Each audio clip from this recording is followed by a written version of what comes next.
everyone. Welcome back to What's Your Process? Today, we're joined by Jess Cook. Jess is the head of content and comms at Island and also the co-host of That's Marketing Baby, which you should absolutely be subscribed to. What's up, Jess? It's good to see you. So good to be here, Dimitri. Thank you for having me. Absolutely my pleasure. This is really exciting. You are someone that I follow very closely on LinkedIn and other channels, obviously your podcast. So this is a little, it's like a celeb moment for me. So thank you for being here. Oh, well, hey, likewise. We got to meet each other in person at Drive, and that was amazing. It really was. It was weird because we never met each other. There are a ton of people who never actually met, but it just felt like a reunion in a weird way. And here we are, LinkedIn people, just patting ourselves on the back, I think. But it was really, really cool. It was fun. So Jess, what do people need to know about you? I think a lot of my philosophies, ethic, whatever you want to call it, come from the fact that I started out as a B2C copywriter. My very first job out of college was writing the jokes on McDonald's Happy Meal boxes and went on from there to work on a number of B2C brands in packaging, in digital, in out-of-home, television, radio, all of the things. And so a lot of just kind of my background, my expertise, how I write, how I think about writing, how I think about content and content experiences come from that kind of sitting down and ideating around something that doesn't often require a ton of explanation, which is completely opposite of B2B. And I try to bring as much of that into B2B as possible, bring some of that kind of emotion or just how do you enter through a side door of an idea as much as possible in my B2B thinking and writing as well. That's really cool. This concept of entering through the side door, because, everyone's talking about speed and efficiency and, cost savings or making, more revenue. And there's always another and frankly better way in. So I love that you're approaching it. I have to ask, do you have a favorite joke from your Happy Meal days?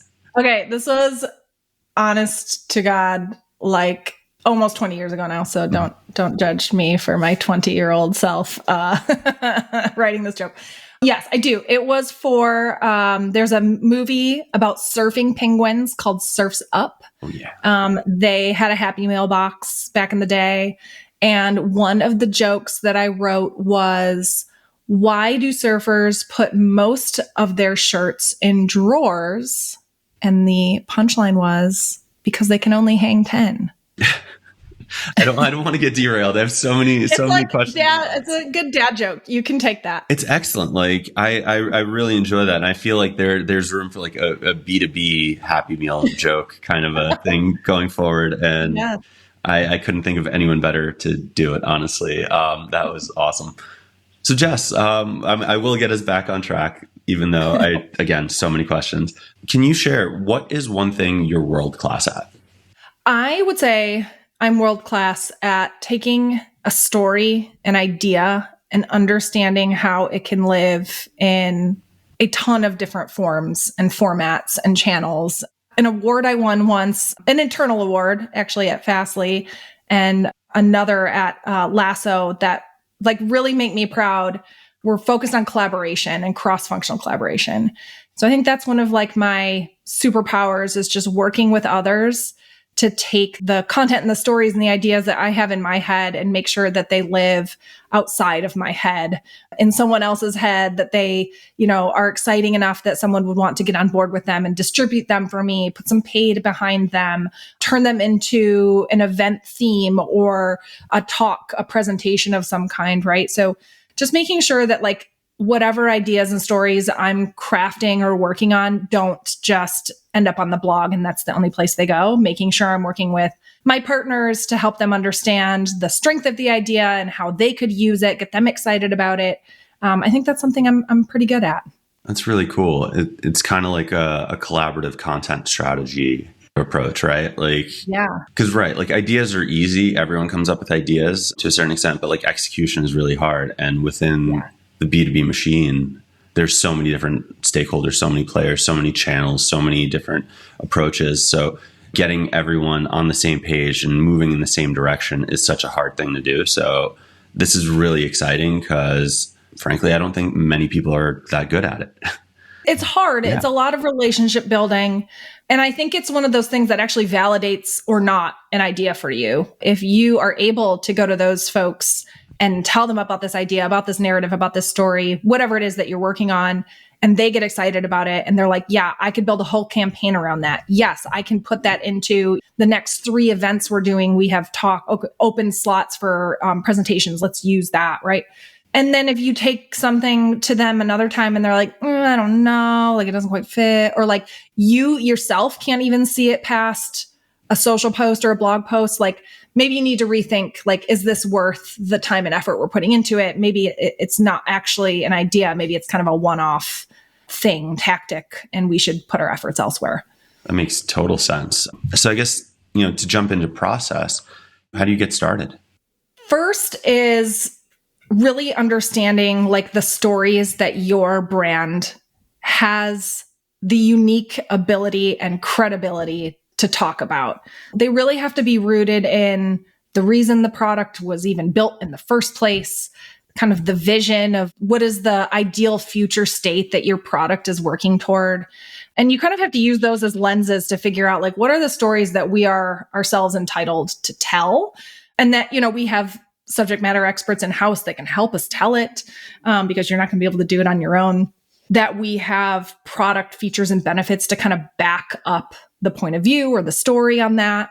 And so it really takes a lot of just kind of talking to people internally, to customers, to kind of figure out like, what are those things? And that's not necessarily to say you have to know all of them at once. You might find, okay, here's 3 stories we can talk about right now.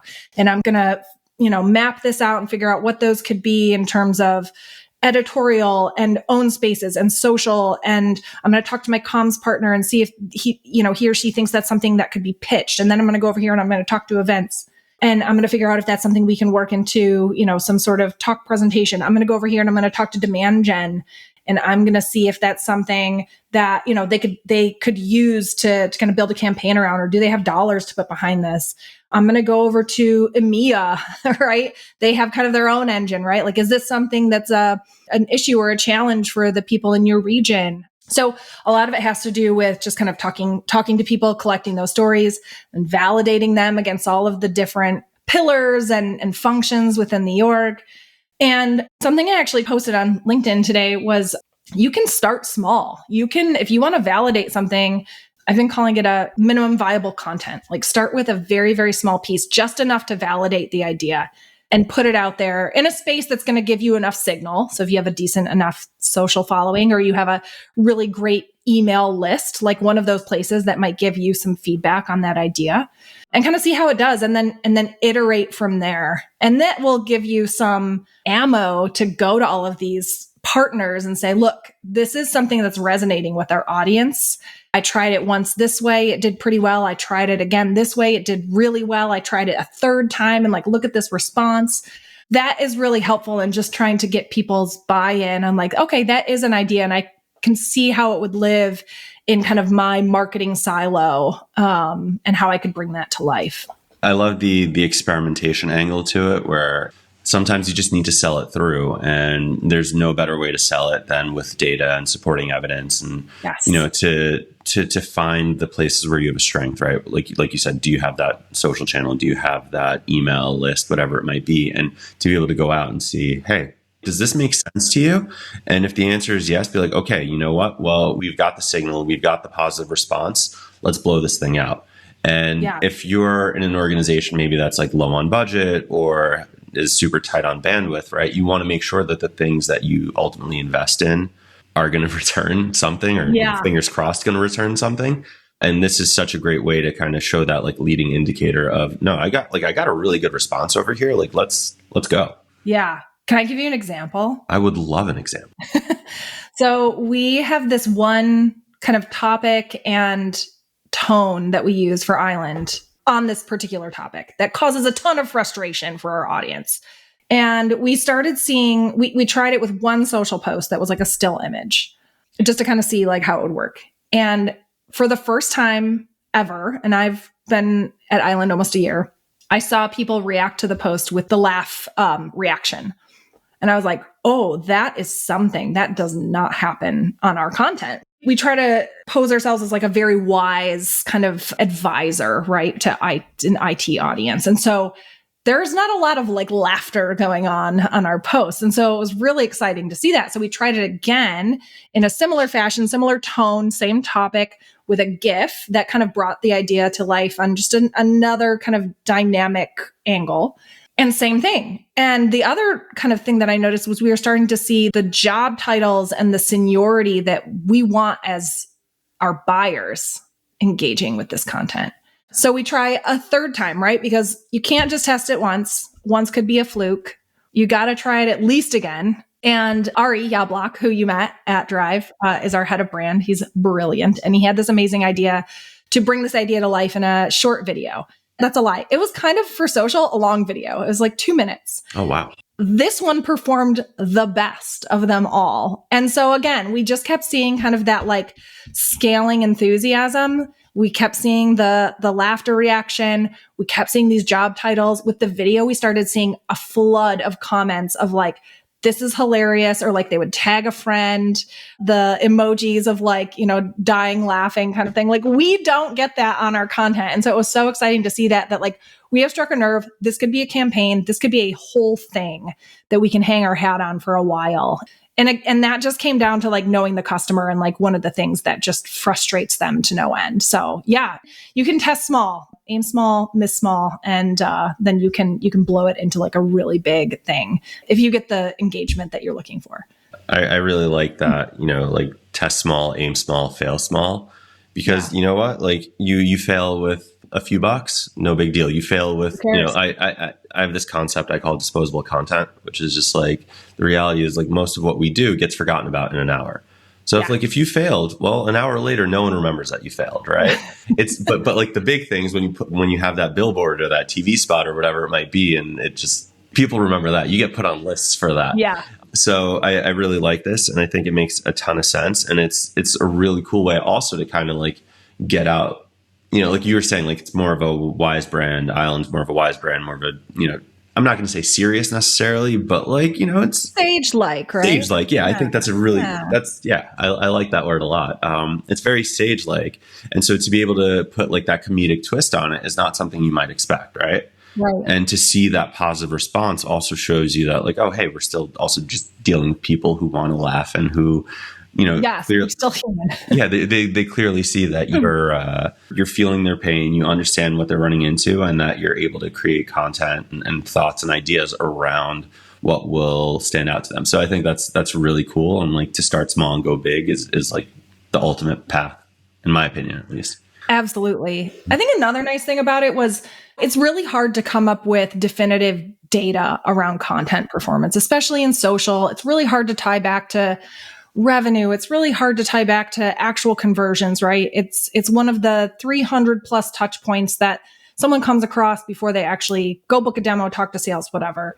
This was one of those rare times. Obviously, I can't tie it to revenue, but one of those rare times where I could go and say definitively, we never see this kind of reaction. We never see these kind of job titles commenting on things. Not never, rarely at this volume. We don't get this number of reposts on, the average piece of content. And so while it's only on maybe 3 posts, that's pretty good data that I can bring to my manager and show and say, like, we've got to put some money into this kind of thinking, like into the humor of the frustration, right? Like that's something we can lean into. So data can be anecdotal, and it can be, on a small test population and still be very meaningful. Absolutely. And that line, humor of frustration, is fantastic. All right. So back to like process talk a bit more. What a weird segue that was. Back to process talk. Anyway, we've understood the brands, the stories that you're capable of telling. You've established credibility, right? Not just because of the product and what you're doing, but also like in this particular instance, in this example that you shared, you do have the data to support that. Not only can, Island tell these stories, but you're also in a good, well-positioned place to do so, right? Yeah. You know what you want to say, essentially. So now what happens? I find that allowing people some ownership over what happens next yields better results in terms of like the execution, turns out the way that like they feel very proud of it. And it's also very ownable and unique for the brand, that people are able to put a bit of their own kind of spin on it. They're the expert kind of in that area. And so they're able to kind of infuse it with whatever it is they feel their masterclass at, right? One of my favorite things to do, and I'm actually going to be doing this probably in the next month for a research report that I'm leading, is bringing all of the teams together. I'm going to present them with the work that's been done thus far on this research report. And then I'm going to say, I need your help. And I would love for you to go off and take a week and put together a plan. It doesn't have to be fancy. It can be a bullet point Word document, Google Doc, whatever, of how you in your specialty and your kind of part of the organization could bring this research report to more people, could bring it to life, right? And so the events team might go off and they'll come up with their plan. Demand gen will go off and come up with their plan. PR will go off and come up with their plan. What are some of the pitches they can do? Customer marketing can go off and be like, okay, how would customers want to see this data from this research report, right?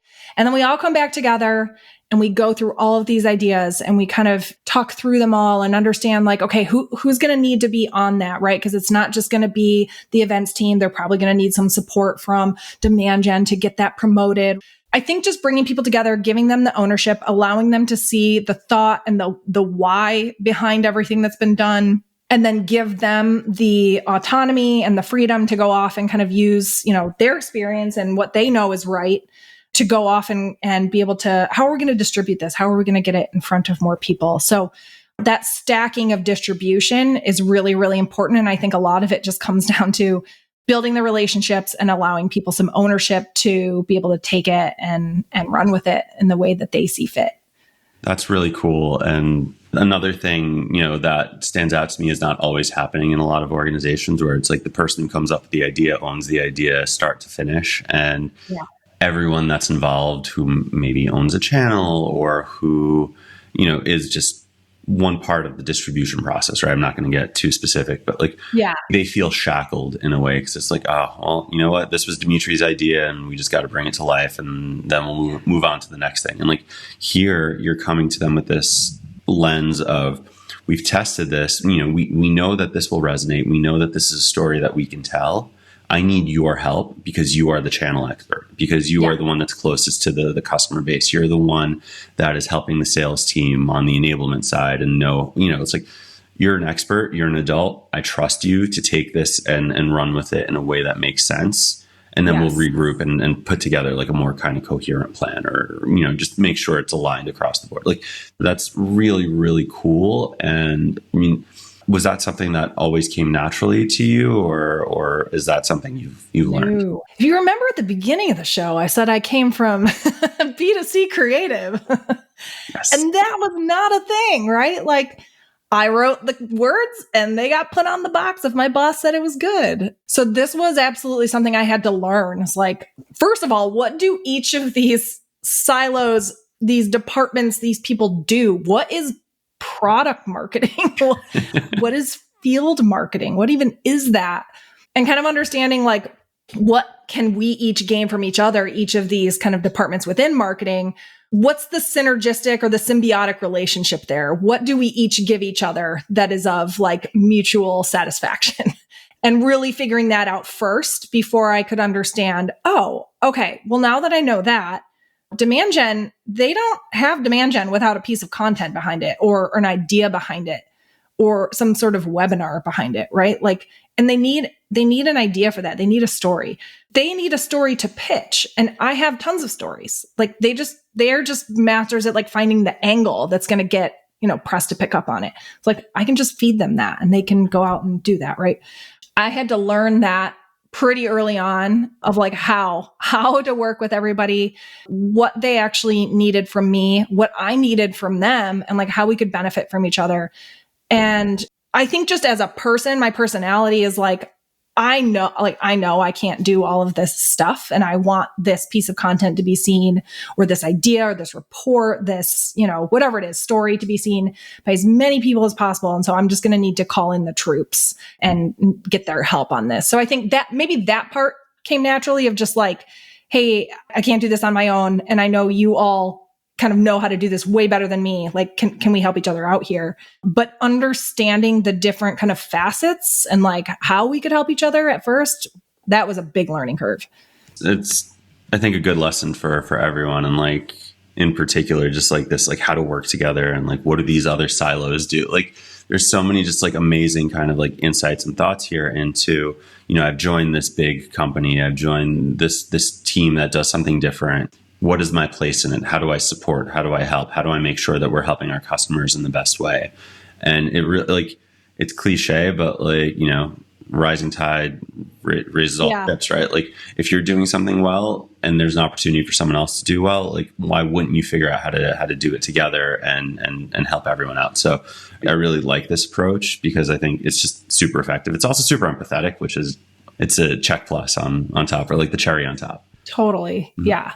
So you've given people the ownership, and someone comes back and it's like, oh, we're gonna do this event, and we're gonna rent out all of Times Square. We're gonna just shut it down, and we're gonna take over all of the billboards, and we're gonna then you're just like, we can't afford that. That's where that, like, our target audience is not hanging out in Times Square, whatever it might be. Well, I think you said it. Like, does it make sense for the audience? Does it make sense for the idea? Are you going broad enough? Are you going too broad? Like, there's so many factors to consider. And I think that all comes back to like a really good brief, like where all this started, right? That kickoff meeting should have had, if I'm doing my job right, you know, something about the audience who we're talking to here, some sort of timing, you know, this is going to begin here and end at this point.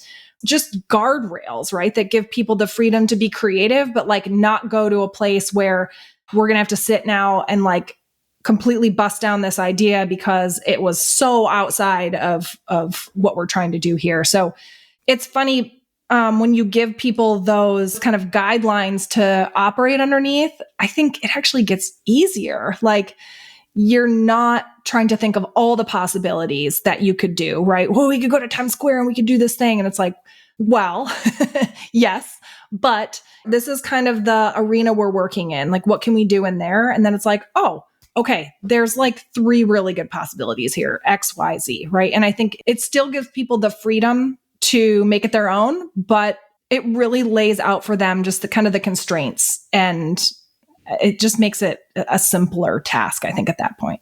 The best creative work comes from constraints, in my opinion, and like a blank piece of paper is like the scariest thing in the world. So, you know, by establishing that brief, by setting those guardrails, you are in fact setting people up to succeed and providing the right constraints too. Because it's like, it's really easy to go, oh, we don't have enough people, we don't have enough money, we don't have this, we don't have that. That's not the right kind of constraint versus like, this is who our target is, this is where they hang out, this is the kind of thing that they consume. This is, you know what I mean? Like that kind of brief that really spells it out. All of a sudden it's just like, okay, I understand. No, Times Square is a terrible idea. And like more often, that's the thing, right? Like more often than not, when you can like reiterate or provide that, people will check themselves and be like, oh, you know what? That actually, I don't know what I was thinking. That didn't make any sense. Like, we should do a smaller dinner or something with, or, you know, like, I don't know why I'm on the event side of this, but like, you know, it's like, but nonetheless, it's like those constraints like will help people kind of just like go back and look at their own work and reassess and be like, oh, this does make sense. This doesn't make sense. Yeah. It just helps you get to success so much faster. Here's another example outside of B2B, but this is a really fun one. I'm in Michigan, so we call it Pop. It's a pop brand that's local to Michigan called Faygo. And they've been around for like, I don't even know, 120 years, 110 years, something like that. And they still operate out of the same building that they started in like 1909 or something like that. And they have the same safe that they had when the building was opened in 1909, like same, like big crank and everything. And they were coming out with this new flavor. And the only constraint they gave us was, we want to use the safe. And that was it. And it was like, awesome. That's amazing. So we came up with like 8 ideas just around the safe, right? But having that constraint, and they were all different. They all kind of did a little bit different things.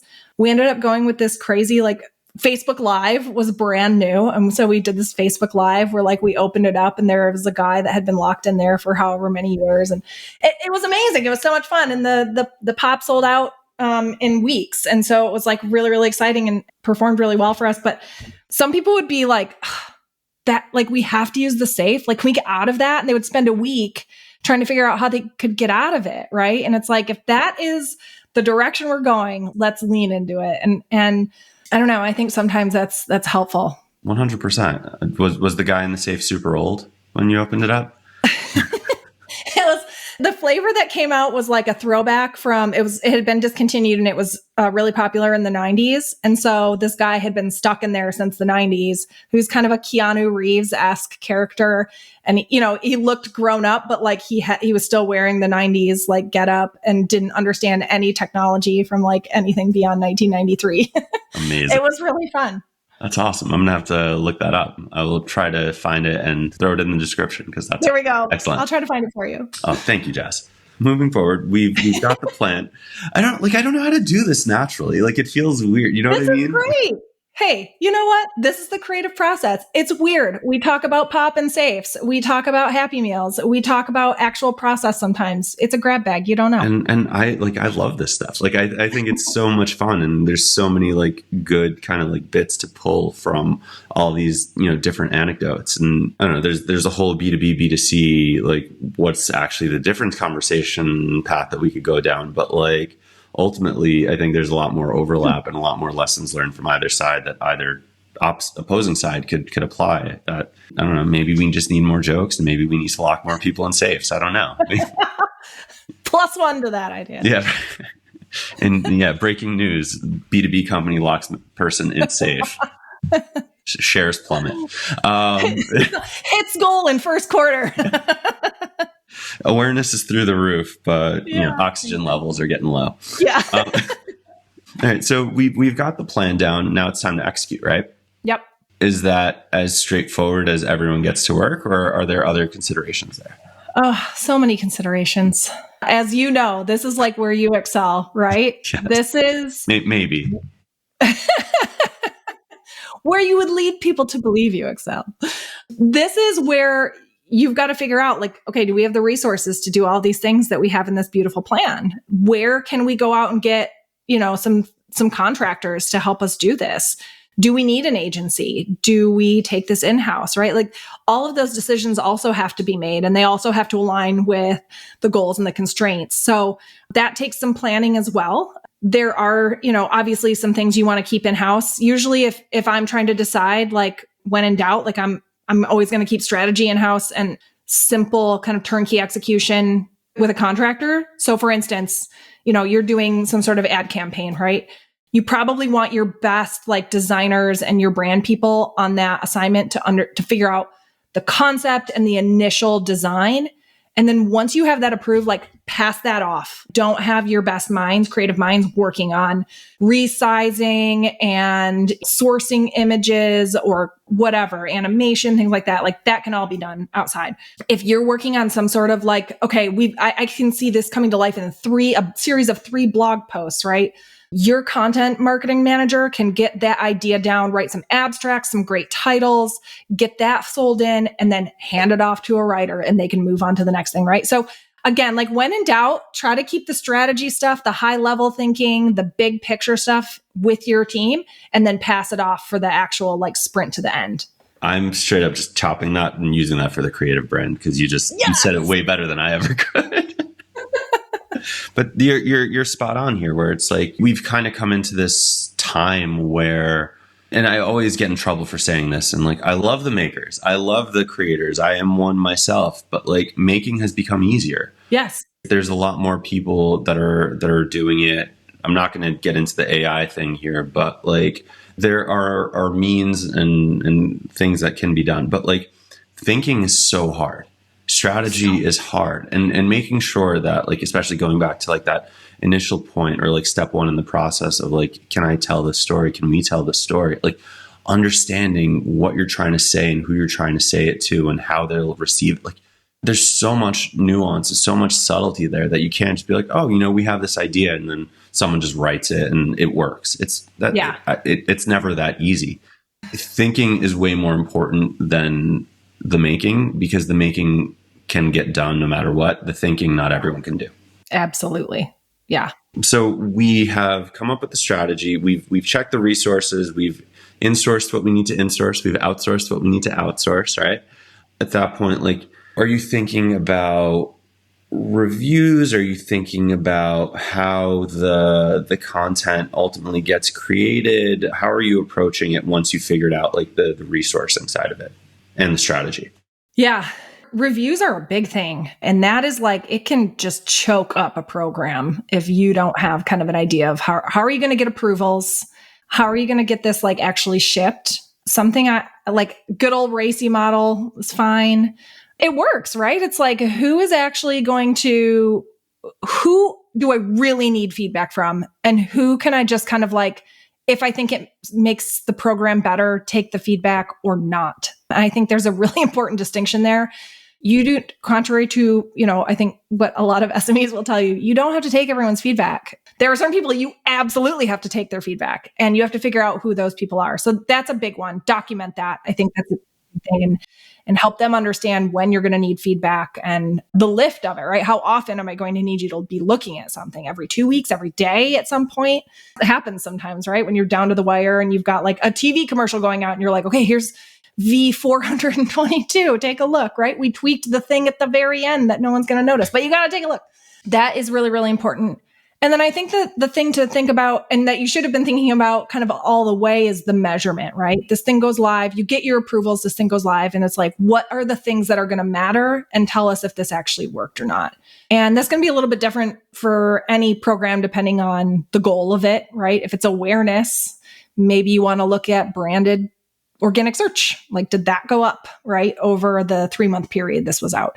If it's demand gen, that's a whole other thing. And you're going to have a ton of different KPIs you're going to be looking at. And you're going to want to work with your demand gen team to figure out what that is. So that's kind of the last piece is like, all right, it's live, it's in the wild, but we're not done. We got this signal. We have a really good hunch it's going to work. We went through the process. We gave people ownership, came together with a great plan. We resourced the plan. We executed. And now, like, based on our hunch, we're thinking this is going to go well, but how well? And we need kind of the numbers to back that up.